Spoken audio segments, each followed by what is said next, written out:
Payg'ambarimizning hadislaridan bir odam bir duoni aytdi, bir zikrni aytdi.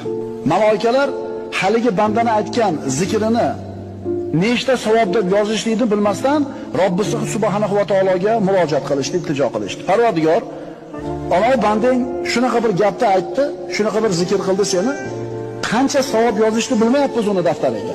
Nima dedi bandam? Alloh biladi nima deganini. Lekin farishtalarning tilidan eshitishni xohlaydi. Banda aytdi: "Ya Robbi, lakal hamdu kama yanbaghi li jalali wajhika va azimi sultonik." dedi. Nima degani edi?